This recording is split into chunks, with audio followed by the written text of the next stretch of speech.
जड़े युवक को मिछ केस्रे थाना को डाकी थर्ड डिग्री करवा एसआई को पड़ी महंगा। घटना को नहीं निलंबित होती सुवर्णपुर जिला सोबलिया थाना एसआई संतोष सिंदिरिया।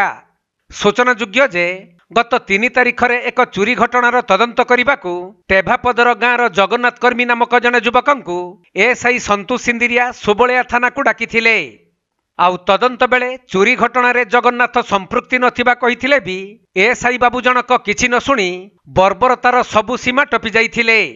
एपरिकी एसआई बाबू जनक जगन्नाथ को एपरि बाड़ैथिले जे आउ शरीर रे कोनोसी जागा भी नथिला। पुलिस बाबूंक माड़े जगन्नाथंक पिचा जंघ और पाद पचा पड़ी जाइथिला। तेणु माड़ खाइबा परे जगन्नाथ ना चाली पारुथिले ना बसी पारुथिले। एने परिवार लोक मैंने थाना अधिकारी को जणाइथिले भी थाना अधिकारी उलटी धमक देइथिले। शेषरे परिवार लोक मैंने फोन जुगे एसपी को जणाइबा परे जगन्नाथ को थाना छाड़ी दिया जाइथिला। एहा परे परिवार लोक मैंने गुरुतर जगन्नाथ को वीर महाराजपुर डाक्तरखाना को आनी चिकित्सा कराइथिले। एहा हेउछि सही समयर दृश्य। भल भाबरे देखंतु पुलिस बाबूंक निष्ठुरता।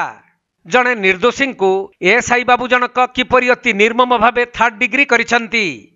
तेबे जदि प्रकृत रे जगन्नाथ कौनसी चोरी घटना संपृक्त थिले ताहले तांकु जेल पठाई दिया गला नहीं काहींकी। थाना को आनी 3 दिन रखिबा परे एहीपरि थर्ड डिग्री करी छाड़िबा केउ नियम रे रहिछि।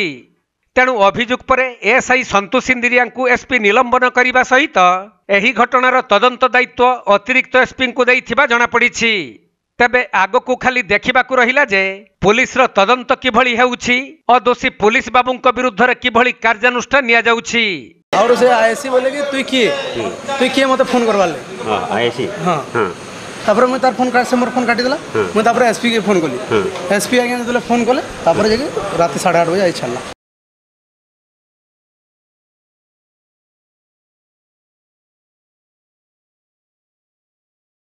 सुवर्णपुर जिला प्रतिनिधि पीताम्बर महापात्रंक रिपोर्ट कोणार्क लाइव।